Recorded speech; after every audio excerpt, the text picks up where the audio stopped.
안녕하세요. 오늘은 제가 생활비 줄이는 팁 몇 가지를 소개해 드리고자 하는데요.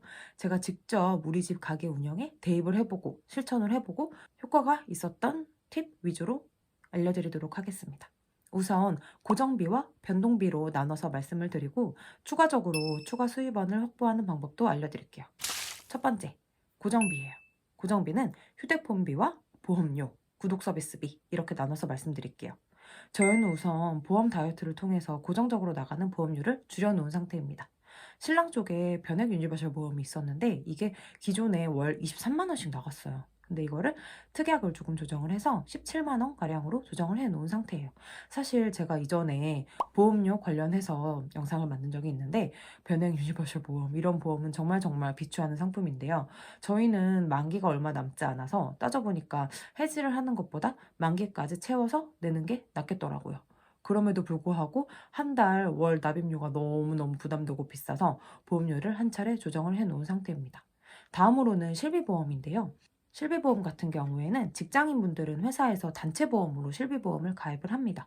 그리고 또 개인적으로 이제 가입을 하는 실비보험이 있죠. 이렇게 중복으로 가입을 해서 양쪽으로 납입이 되는 방식을 만들어 놓으신 분들도 계세요. 그러니까 저희도 그걸 알고 있었기 때문에 회사 쪽 또는 내가 개인적으로 가입해 놓은 실비보험 둘 중 하나를 중단을 해 놓은 상태입니다. 이렇게 해서 연간 나가는 비용을 꽤 많이 아껴 놓은 상태예요. 두 번째는 휴대폰비입니다. 휴대폰은 알뜰폰을 쓰고 있어요. 요새 알뜰폰 쓰시는 분들 굉장히 많잖아요. 그래서 저희는 월 16,800원씩 인당 내고 있습니다. 다음은 구독 서비스비예요. 뭐 넷플릭스나 디즈니, 유튜브 프리미엄, 요새는 컬리까지 이거 은근히 고정비에서 큰 비중을 차지하더라고요. 아시죠? 그러니까 저희는 우선 고정적으로 나가는 구독 비용은 쿠팡 멤버십 비용 월 4,990원 외에는 없습니다. 그런데 이것도 심지어 K뱅크 생활통장 이벤트로 캐시백을 받고 있습니다. 4,990원. 꿀팁이죠? 이 내용도 제가 이전에 만든 영상이 있으니까 참고하시기 바랍니다. 다음으로는 변동비예요. 변동비에서 가장 크게 차지하는 게 사실 식비랑 꾸민비라고 생각을 하는데요. 우선 저희 부부는 꾸민비 지출이 그렇게 크지 않은 편이에요. 저 역시도 사회초년생 때는 진짜 와 내가 뭘 위해서 돈을 버는데 내가 이렇게 힘들게 돈을 버는데 나한테 이 정도는 쓸 수 있잖아.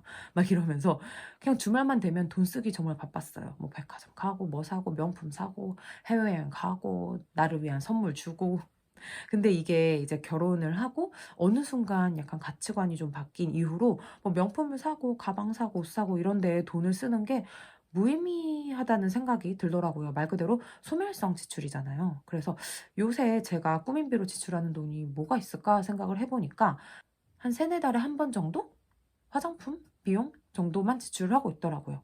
그리고 옷은 거의 안 사요. 그러니까 이전에 제가 소비 요정 시절에 샀던 옷들이 아직도 꽤 쓸모가 있고 괜찮아서 돌려 입습니다. 신랑도 저랑 비슷한 성향이고요. 다만 1년 내내 안 쓰면서 살 순 없잖아요. 그러니까 저희는 연말이나 연초에 성과급이 들어오면 그때 이제 일정 금액을 서로 필요한 뭐 옷이나 용품을 사는데 연간 이벤트성으로 그렇게 사용을 할 수 있도록 시행을 하고 있습니다. 두 번째는 식비예요. 특히 식비에서 배달 음식비 이게 엄청나게 큰 비중을 차지하잖아요.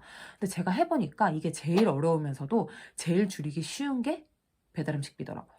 저희 가계부를 보여드리면 올해만 봐도 정말 많이 쓸 때는 배달 음식비로만 거의 40만 원 가까이 썼더라고요. 그러니까 와 아무리 맞벌이여도 이건 아니다 싶은 생각이 들어서 이제 어느 순간부터 간단하게라도 그냥 저녁에 집에서 해 먹는 습관을 들이자라는 걸 목표로 했고 그러다 보니까 지난달에 실제로 10월 달에는 음식을 시켜 먹은 게 딱 4번이더라고요. 총 10만 원 정도? 그러니까 여기에서만 좀 아껴도 사실 마통 이자 정도는 벌 수 있는 큰 금액이 됩니다. 그리고 추가로 저는 구에서 운영하는 공공 배달 앱을 쓰는데요. 이게 엄청 꿀이에요. 그러니까 매번 3,000원에서 한 5,000원 정도 지원 쿠폰을 주고요. 월 1회는 무려 1만 원 쿠폰을 줍니다. 찾아보니까 서울 이외에도 뭐 부산이나 광주, 전주, 춘천 이런 각 지역에서 다 공공 배달 앱을 운영을 하고 있더라고요. 그러니까 무심코 배민을 먼저 켜서 아, 배민에서 뭐 먹지? 이러지 마시고 이것도 알아두시고 양쪽으로 비교를 해서 시켜 먹기만 해도 새어나가는 돈을 아끼실 수가 있습니다. 추가로 또 정말 쉬운 추가 수입원 확보성 팁으로 안 쓰는 기프티콘 엄청 많으시잖아요. 뭐 이벤트성으로 받은 뭐 스타벅스 아메리카노 쿠폰 뭐 이런 거. 그러니까 시기 놓쳐서 괜히 연장하고 그러지 마시고 저는 그냥 이럴 때 그냥 당근이나 중고나라에 이런 식으로 조금 돈을 덜 받더라도 내가 굳이 쓰지 않을 거면 팝니다. 뭐 3,000원, 4,000원 이거 푼돈이잖아 싶은데요. 요새 앱테크 많이 하시잖아요. 앱테크 그거요. 출첵 한번 하면은 10원 주죠. 이거 다 받아도 100원, 200원 밖에 안 돼요. 근데 이거 따지면 뭐 4,000원, 3,000원 거의 100배 이상 수익 아닌가요? 다음으로 추천드리는 건 각 지자체에서 운영하는 혜택들을 꼼꼼하게 챙겨보시길 바랄게요. 저는 서울시에서 운영하는 퇴근길 가정행복 도시락 밀키트 지원 사업 이거를 꾸준하게 신청을 해서 매달 혜택을 받고 있습니다. 거의 한 6개월 정도는 된 것 같은데 이게 뭐냐면 편의점에서 파는 도시락이나 밀키트 외에도 뭐 탄산음료, 빵, 샌드위치, 삼각김밥, 컵라면 이런 정말 우리가 흔히 먹는 것들이잖아요. 이런 정말 많은 품목을 20%가량 할인을 해서 살 수 있는 쿠폰이에요. 커피까지요. 그러니까 선착순이긴 하지만 2만 명이나 모집을 하는 거라서 기간 내에 신청만 하면 거의 다 선정이 되더라고요. 저도 떨어진 적은 없습니다. 참고로 서울시 공공서비스 예약 포털에 들어가면 이 사업 외에도 다양한 이벤트들이 있으니까요. 주기적으로 들어가셔서 확인을 하고 내가 해당되는 게 있으면 신청을 해보시기를 추천드립니다.